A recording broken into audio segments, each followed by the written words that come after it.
Okay, 3 months after the wildfires that devastated the island community, Maui is reopening to tourism.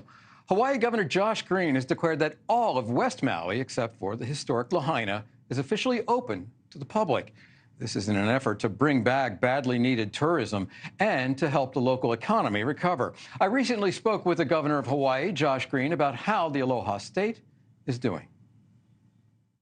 Aloha, Governor. Thank you for joining us on this Thanksgiving Eve. Let me ask you, it's been more than 3 months since the deadly Hawaii wildfires swept through Lahaina, and some residents say that there are no long-term housing plans for people who have lost everything and that they feel like refugees from their own homes.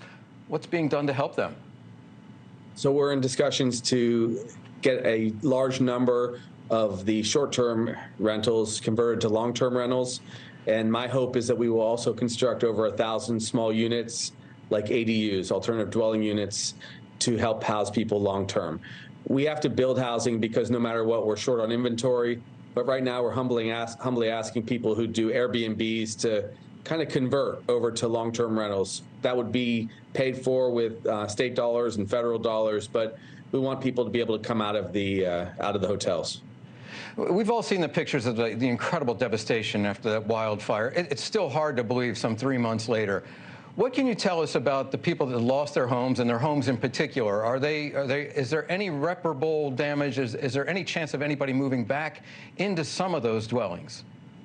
Almost no chance. There were 3,700 units that were destroyed, and right now we're getting all of the toxic profiles of the ash.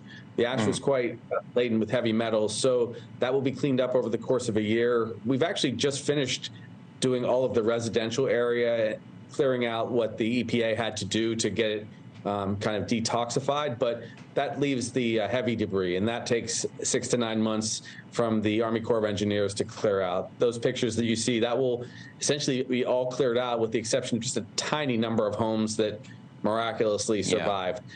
What we hope is that once we remove the debris, as long as the toxins are minimal, that we begin to give people permits to put temporary structures back on some of their land until they can build their homes completely. Mind you, there were 561 families that both owned and were living on their properties. Everyone else was renting, and we're doing our best to get extra inventory, but it's hard. So those people in the temporary housing, those accessory dwelling units, as they're called, ADUs, they're not going to be in Lahaina town specifically. How will they live? Where will they work? What kind of transportation will they have to go about their lives? Well, I authorize $100 million in what's called TANF monies, temporary assistance for needy families, so people can access that as much as they possibly need whenever they're short. And we'll continue to enhance that fund as needed. We have $480 million statewide that's been placed there over time, so that will help. The ADUs, if that's the ultimate plan, could be anywhere in Maui. They already are authorized by the County Council to do that, and some people will put those up, and they'll be long-term solutions kind of as rental units. But when you see this kind of devastation, rebuilding an entire town will take a long time, and that has to be kind of with the blessing of the people of Lahaina, and we're just not there yet. That's incredible. So there was a lot of talk about people taking advantage, some people, some bad actors of the situation, speculators essentially buying up land from locals. Is this real? Have you seen this happening? Well, I put a prohibition on that. So we put a moratorium on any, I guess, solicitations from anybody outside of Lahaina.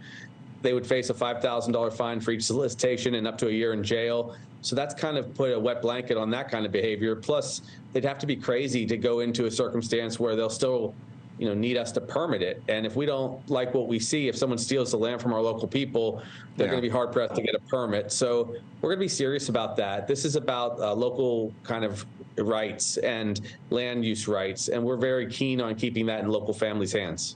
Great. So cause of the fire still has not been publicly identified anyway, and given the continuing dry conditions there, concerns that another devastating wildfire could strike the island. What steps are you taking to make sure that that doesn't happen?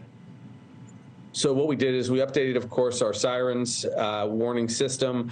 We also have spotters up now. So anytime there's any red flag warnings, which means high winds and dry conditions.